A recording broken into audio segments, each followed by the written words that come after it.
Salut à tous, salut à toutes, on est reparti pour une nouvelle partie de notre figurine barbare de chez Mandragore Workshop. Et donc on avait déjà bien avancé, on avait fait un autre bouclier dans les précédents tutos, on avait fait cet effet de bronze ici, là, qui est simple pour l'instant, qui n'est pas un truc de oufissime, mais comme je veux dire, on met les couleurs de base, et on va s'occuper de l'épée. Donc ça va être un peu plus, on va dire un peu plus précis. Et j'ai pas de schéma de couleur, comme je vous dis souvent, quand j'ai des commandes pro, j'ai au moins le visuel graphique et la charte graphique en face de moi. Et là, je vais vous montrer la charte graphique que j'ai en face de moi, vous allez vous marrer. Voilà la charte graphique que j'ai. Voilà, j'ai du noir et blanc. donc, il n'y a pas de, je n'ai pas de charte graphique, c'est à moi de trouver la couleur. C'est la première figurine de cette gamme peinte. Il n'y en a pas eu le temps. Et donc voilà, donc là on va s'occuper de la lame. Ici. Alors, toujours, hein, je fais la réflexion en même temps avec vous, les petits amis Twitch et tout ça, je réfléchis en même temps avec vous. Alors moi, je ferais bien du gold dans le bout de la lame, même si je suis pas sûr que c'est une barbare très friquée, comme dirait l'autre. Je suis pas sûr que c'est une barbare qui se balade avec de l'or, mais comme ici, vous voyez des tout petites. Ainsi, là, il y a de l'or et on pourra retravailler ici. Il y a un petit sigle en face, tout en face. Vous voyez au bout là-bas, sur le bras. En fait, elle a des bracelets de biceps en or. Donc ça nous permettra d'équilibrer le visuel. Et c'est pour ça ici qu'on a fait aussi de l'émeraude. C'est qu'en fait, de l'autre côté, il y a un petit bracelet qui est un peu de ce côté et que je ferai, je pense, cuivre ou bronze émeraude. Alors peut-être cuivre, je pense. Et après, on aura tout petit, il y a tout plein de petits cailloux qui se baladent de choses. Donc voilà. Donc là, je pense que la main, la garde et le pommeau, hop là, j'ai failli tout faire tomber. Et le pommeau sera en or. Après, la poignée, je pense qu'elle sera rouge. Et la lame, je sais pas trop encore. Je sais pas trop encore. Alors on va pas la faire d'une couleur de ouf parce que c'est pas une lame, on va dire entre guillemets, comment dire, c'est pas quelque chose de magique. Le rendu que j'ai fait n'est pas un truc ultra fantasy magique, c'est plus quelque chose de réaliste un petit peu. Donc on va essayer de voir la lame. Est-ce que je ferais pas un petit bleuté? Ouais, peut-être un petit bleuté, je pense. Parce que ça me permettra d'être en relation avec l'or qu'il y a ici. Ouais, je pense que ça va être bleuté. Je ne sais pas encore dans quelle direction le bleu va aller. Peut-être un bleu violacé, je ne sais pas trop encore. Comme j'avais fait chez l'Ophidien de chez Rackham, pour ceux qui suivent un peu tous les tutos. Bon, bah, elle a fait hop, go. Alors, je regarde la figue. Donc, le rouge va être du vermillon rouge champ. Ok. Hop. On rebouge notre palette. Tac. Une palette. Est-ce que j'en ai. Normalement, j'en ai une propre là. Ouais, j'en ai une propre ici. Hop. Changement de palette en plein enregistrement. Wow. Hop, petit changement de pneu. Donc, vermillon rouge champ, donc un rouge assez neutre. 947 de chez PA. Ça sera pour le pommeau. D'ailleurs, que je pourrais réutiliser pour mettre dans la peau. Qu'est-ce que j'ai dit? De l'or. Donc, on va partir sur un or. Uniforme japonais, mais on va pas chercher un or trop violent. On va faire chercher un or plutôt. Alors, on va pas chercher un or gris. Toujours, on va rester dans l'or jaune, mais ça va éclaircir au beige et sûrement à l'ivoire. Mais pour l'instant, l'ivoire, on verra après. Ok.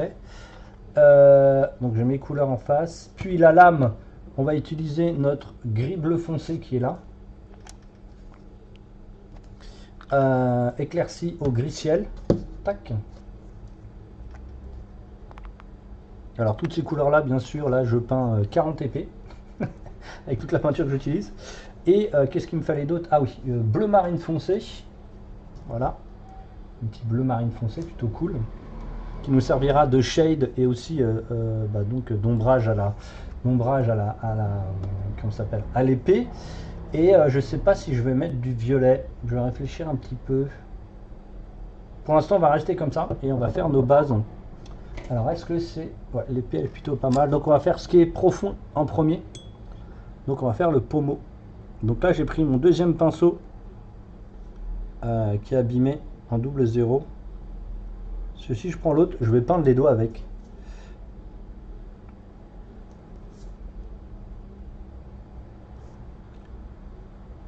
Alors pourquoi c'est une couleur aussi violente? Bah parce que déjà on utilise de l'or, donc ça fonctionne plutôt bien. Ça fait très royal, mais surtout c'est pour bien différencier les éléments. Donc elle sera un peu plus foncée, hein. Il ne sera pas aussi rouge que ça. Voilà. Donc on utilise le 84 08, donc vous avez le deuxième plus abîmé, et pas le tout premier, le gold.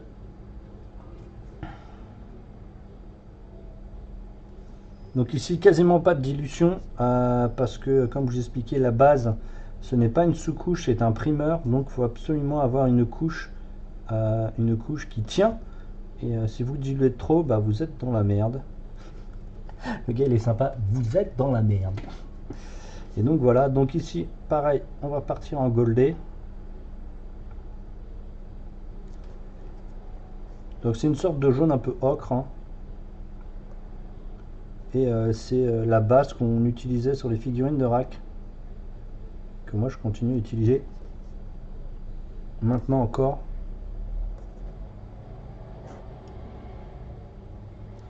Alors on va en profiter qu'on a le gold pour aller faire les premières bases de ce côté là, pour équilibrer la figue. Ça donne un effet d'équilibre en fait. Toujours une figurine, quand vous faites une couleur, il faut absolument que vous la remettez à un autre endroit pour justement équilibrer la figurine et pas faire trop d'éléments séparés en fait.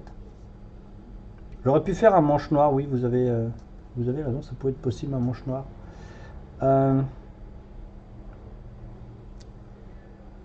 Donc après il y aura tout plein de choses ici en gold, mais pour l'instant je suis pas sûr, donc je vais pas les faire. Pareil là il y a des anneaux, on les fera après. Ok. On travaille tout de suite, c'est du beige normalement, non? Ouais. On travaille tout de suite sur les premiers éclairages assez forts.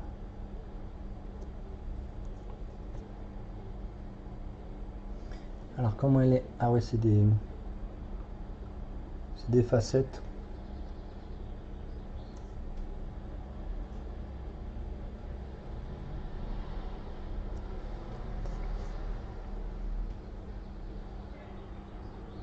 Ok. Notre base de l'épée. Donc là on peint tout de la même manière et on éclaircira après. Je suis dans la cam là? Ouais, je suis dans la cam. Donc ça fait, vous avez une épée un peu plus royale, du style une épée, alors toujours pas une épée magique, mais une épée qui a du caractère, qui n'a pas été forgée dans une forge au fin fond de la forêt, mais vraiment par une élite. Excusez-moi. Ok. L'épée, on va pas attendre que ça sèche, on va faire notre premier petit dégradé. Alors attendez, comment je vais vous montrer? Le premier effet de lumière, donc on va prendre notre pinceau. Alors c'est chiant de poser le pinceau comme ça. Et on va choper le premier haut de la lame là. Ok. On va pas choper le bas de la lame. Vous voyez, on fait un éclairage sur le haut de la lame. La lame, vous avez vu, elle est fondue en deux en fait. Et on va choper. En fait, ce que je vous fais là, c'est le premier éclairage, si vous préférez. Ok. Et on va remettre un peu plus de gris ciel. Et on va aller chercher un peu plus le bout. On n'attend toujours pas que ça sèche, hein. Comme je vous dis, c'est les bases. Donc les bases, on peut tout faire en une fois, ça va beaucoup plus vite. Donc là, je vois déjà qu'il y a un impact, donc on va accentuer l'impact ici. Normalement, de l'autre côté, il y a un impact qui est dans le coin là. Oui, il est là.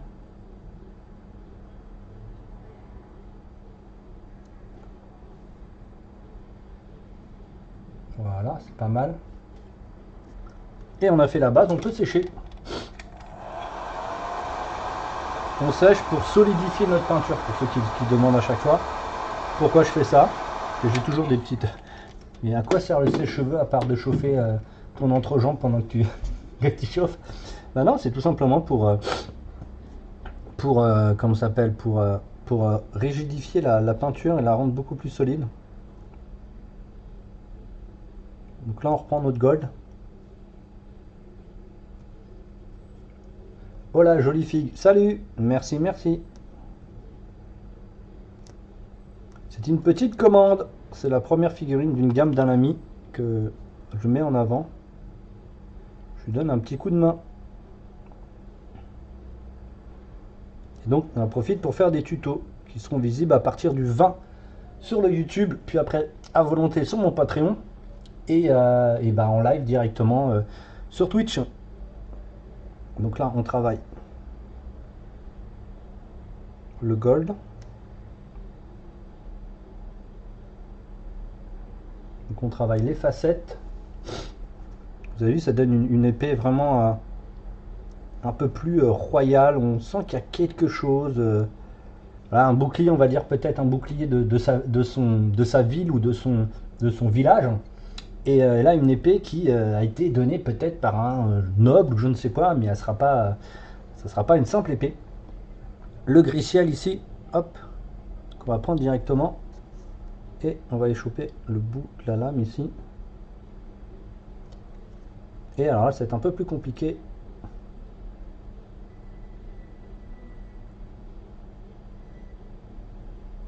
Vous voyez que dans la lame, il y a... En fait, ah bah vous avez pas vu. La deuxième, voilà, j'ai peint le deuxième truc en bas. C'est Jaja qui m'a dit de venir te voir il y a quelques temps. Je peinturlure. Oui, mais en gros amateur et quand l'impression... Ah ok, ok. Bah bienvenue alors, bienvenue à toi. Bienvenue à toi, pas de souci. Je sais que Jaja, il peint, il repeint un petit peu, on le voit un peu moins maintenant, mais oui. Je sais pas si tu as des questions. Même là, pendant mon enregistrement que je suis en train de faire pour mon YouTube et mon Patreon, je peux te répondre, tant que c'est pas des questions stupides. Je peux répondre. Aucune question n'est stupide de toute façon.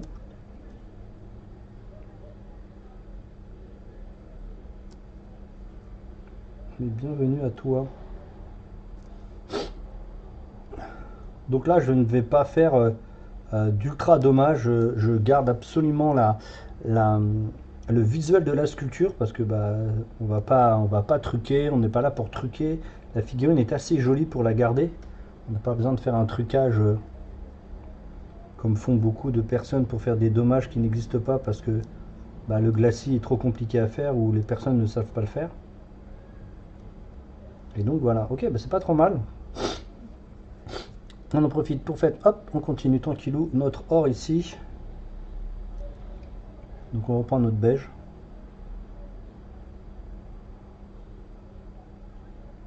Donc ici on va faire un contraste quand même assez fort parce que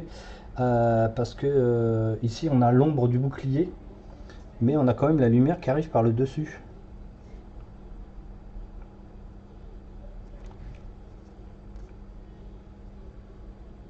Et après on pourra passer à l'ivoire. Donc là je vous montre juste les petites peintures de base, la truc qui n'est pas très compliqué, que vous pouvez faire assez facilement chez vous.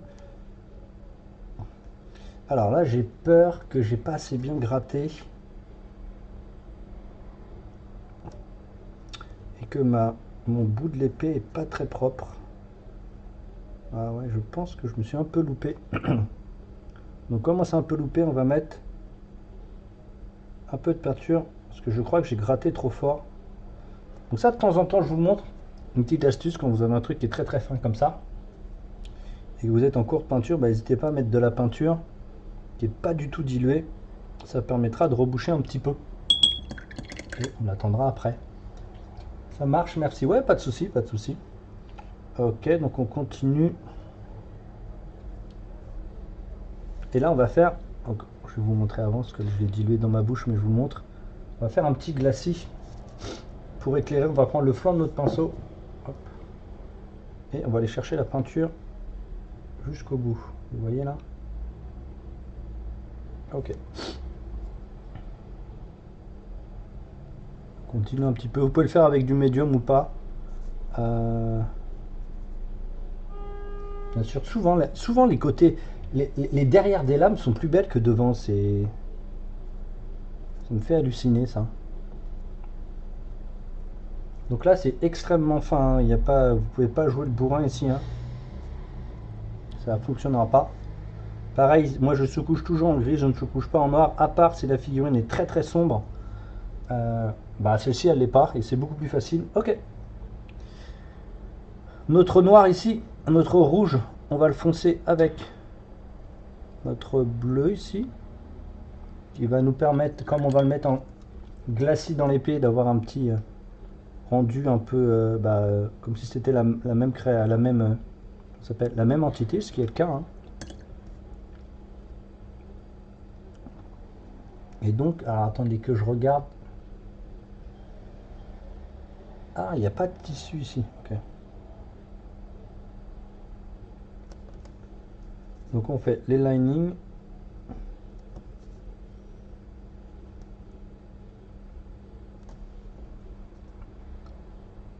Pas qu'elle soit trop violente non plus.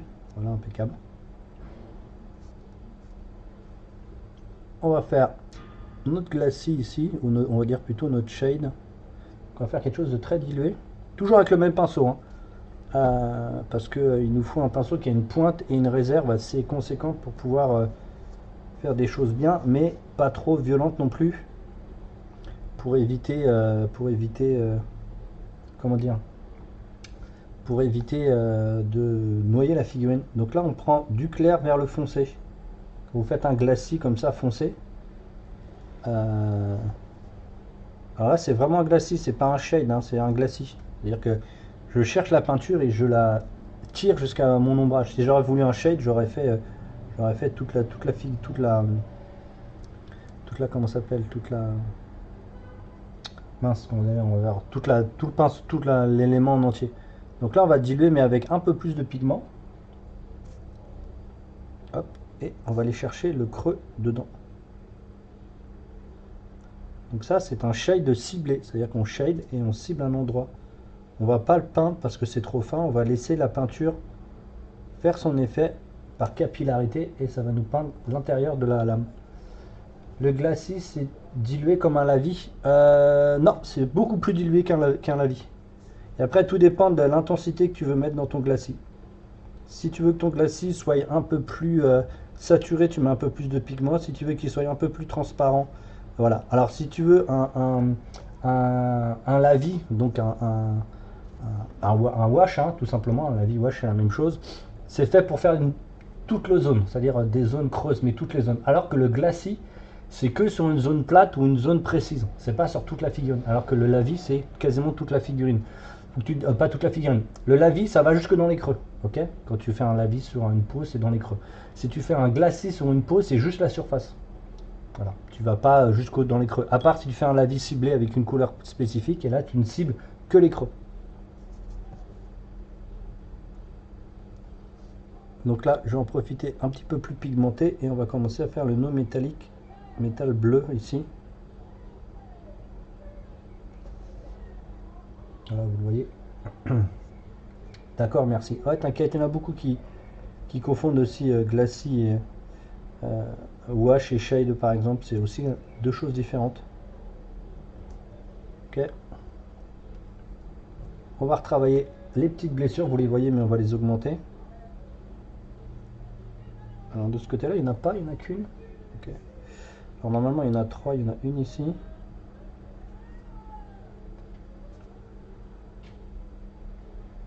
Normalement, il est dû en sculpter une par là, je l'ai vu tout à l'heure. Elle est là. Et l'autre en dessous, elle est au milieu, je crois. Elle est là. Ok.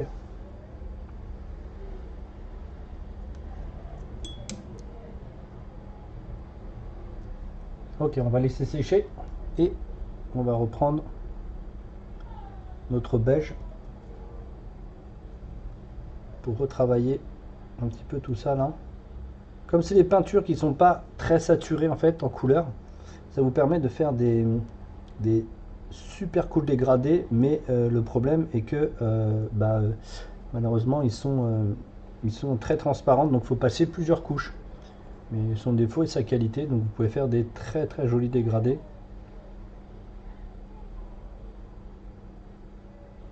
Donc voilà, j'ai voulu vraiment une épée, hein, comme je vous expliquais dès le départ.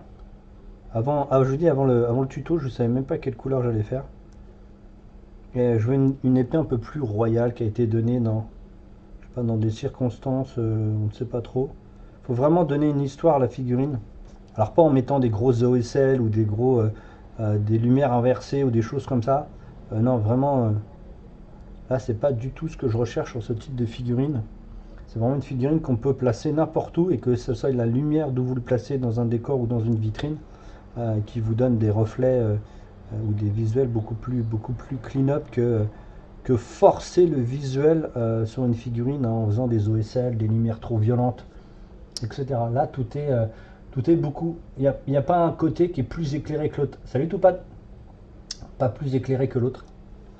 Et donc voilà, hop, on va reprendre notre gris-ciel. Donc là, on va commencer à éclaircir de plus en plus jusqu'à arriver à un effet d'ivoire. Donc là, on chope la lame.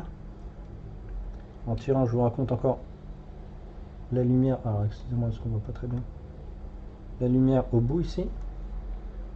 Pour glacer une figurine, il suffit de mettre dans le congélateur. C'est exactement ça. Écoutez ce que dit Toupad. Il est venu prendre des cours au studio. Il est devenu un pro.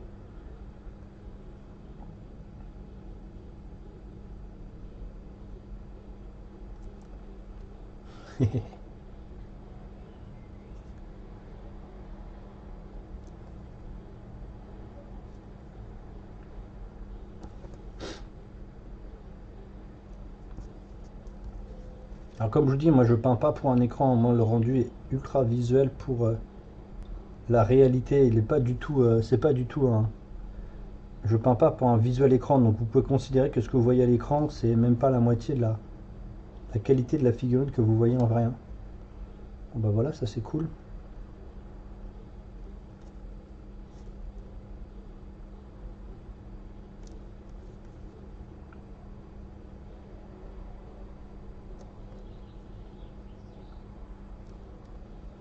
Bon bah voilà, le schéma de couleur, l'éclairage suffit.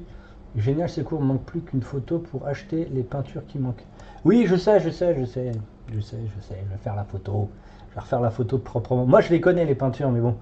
Hop, on va laisser. Donc là, dans mon schéma de couleur, on va rentrer maintenant de l'ivoire puis du blanc. Ok, ivoire, qui est donc un blanc cassé et du blanc. Ce sera du blanc FW. Alors je déroge un petit peu à ma peinture PA parce qu'en fait le blanc FW ici, qui est un dealer rounet, est beaucoup plus puissant et beaucoup plus de médium et beaucoup plus sympa à travailler. Et pour faire des arêtes ou un truc qui est très puissant, ça fonctionne très bien. Et là, il y a beaucoup de choses puissantes qu'on aura à faire. Non, ça c'est pas. Donc j'en rachète un d'ailleurs. Je dis à chaque fois que je fais les tutos, mais. Alors, notre ivoire ici, hop. Alors, attendez, il faut que mes yeux se réhabituent. Ok, c'est bon.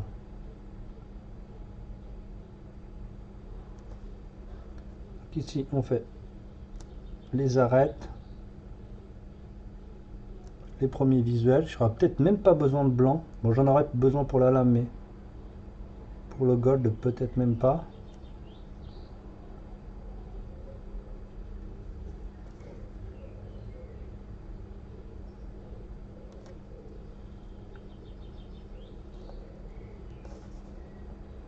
Donc bien poser les lumières où la figurine a le plus de reflets. De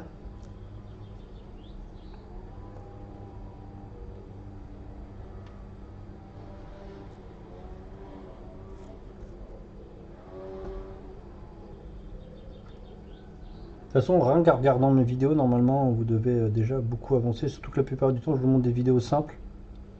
Et après, pour les vidéos avancées, c'est un peu plus complexe, comme dirait l'autre.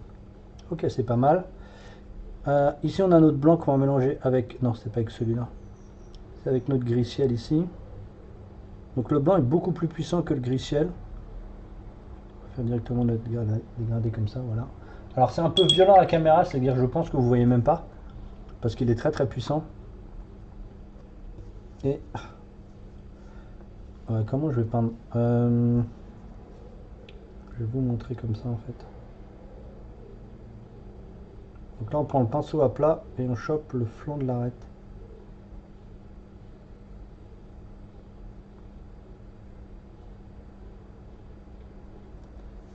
C'est aussi adapté à de la non-miniature. Alors, oui, alors sur des figurines de 15 ou 30 centimètres, c'est différent, c'est-à-dire que tu contrastes beaucoup moins. Mais oui, oui, ça fonctionne, oui, bien sûr. C'est que, de toute façon, c'est que de la théorie et de la technique. Mais après, plus ta figurine elle est grosse, moins tu as besoin de mettre de lumière. À part si tu fais des trucs chibi, un peu comme les figurines de manga ou autres. Bah, même eux d'ailleurs, ils sont très très plats, hein, parce que leurs vidéos, leurs figurines ne sont pas ultra violentes. Mais voilà quoi. Mais oui, ça fonctionne, oui, bien sûr. Mais il faut juste adapter ton pinceau à la dimension de ce que tu peins. C'est tout. Et souvent pour les 15-20 cm ou 15-30 cm, faut plus utiliser un aéro. C'est beaucoup mieux.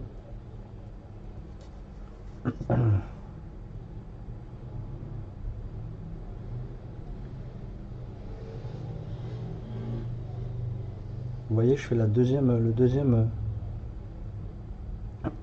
truc en bas.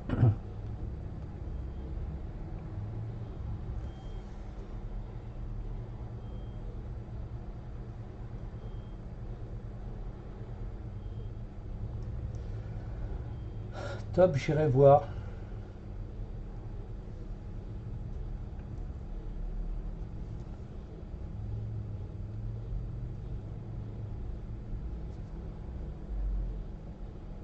Donc ici, comme je vous dis, je ne peins pas façon code barre où c'est noir brillant, noir brillant, noir brillant, noir brillant, ou noir mat, noir blanc, noir blanc, noir blanc. Ça fonctionne pas comme ça. Donc ici, on laisse notre trait, vous avez vu, il y a l'ombre du dessus et on travaille dans le flanc du.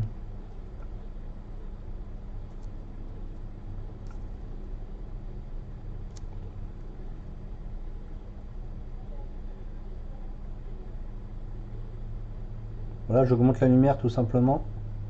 Excusez-moi. Là, j'augmente la lumière parce que tout simplement, bah ici, il y a un impact, donc il faut le faire ressortir un peu plus.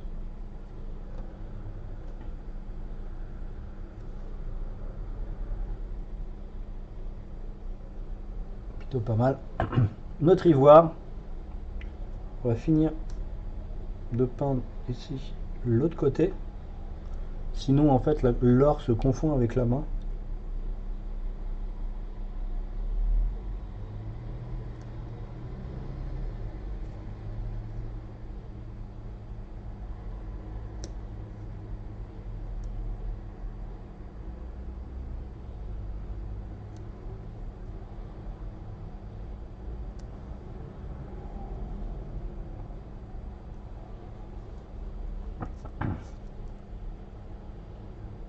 Donc là, on va pas chercher les contrastes trop violents dans l'or, hein. On pourra mettre un glacis, par exemple, ou un contraste, un gems, pour pouvoir avoir un peu plus de saturation. Mais là, ça suffit largement. Comme je vous dis, moi, je retravaillerai les figurines après hors cam. Il y a des choses qui sont trop petites que je peux pas montrer malheureusement. Et me voir peindre pendant 1 heure et demie et de faire des linings sur une figurine, je pense pas que ce soit super intéressant.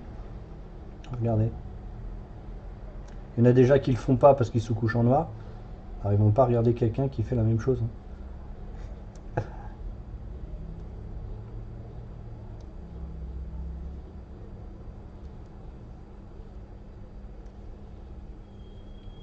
Et hop, on va faire un glacis de notre or. Donc on va reprendre notre or de base. On va le diluer assez fortement. Voilà, et on va repasser sur les liaisons de notre jaune et notre beige.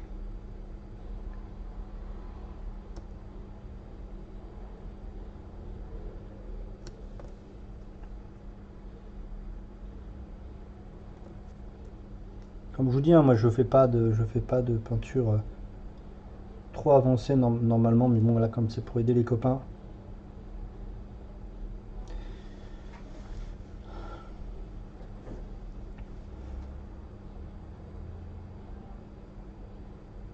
Donc là je chope les liaisons de l'or et du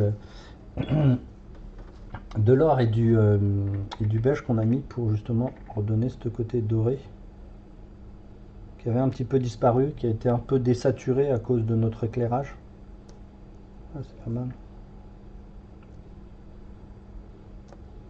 Bon bah voilà, c'est plutôt pas mal. On en a combien là? 30 minutes tout rond. Putain, c'est bien. Ok, je vais remettre quand même. J'aime bien une petite touche d'ivoire moi ici au bout. Alors des fois, chez les racks, vous savez que je peins beaucoup de figurines Rackham. On éclaire le métal avec de l'ivoire.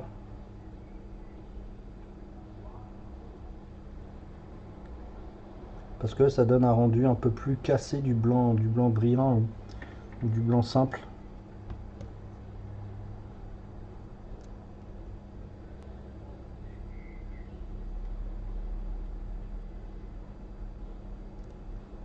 Ah, c'est le bout de la lame qui est pas terrible. C'est pour ça qu'elle donne ce reflet là. Ok, je me demandais. Je vais être un petit peu obligé de retravailler le bout. Bon, ça me paraît pas trop mal. On va remettre un petit peu d'ivoire ici dans le reflet.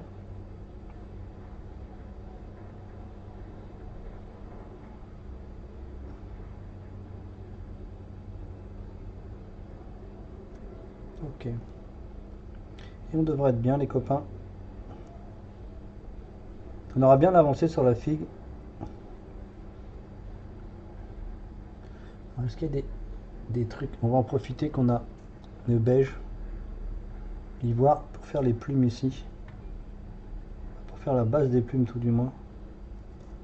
Donc on chope que le relief. Je sais pas si vous voyez. Et là les plumes vont être bleutées comme la couleur de la lame.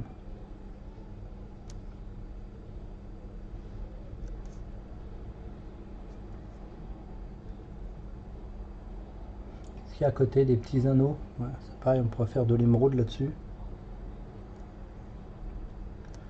Ok, alors moi je pourrais tout enchaîner d'affilée, mais non. Mais non. Vous êtes encore combien là? Hop.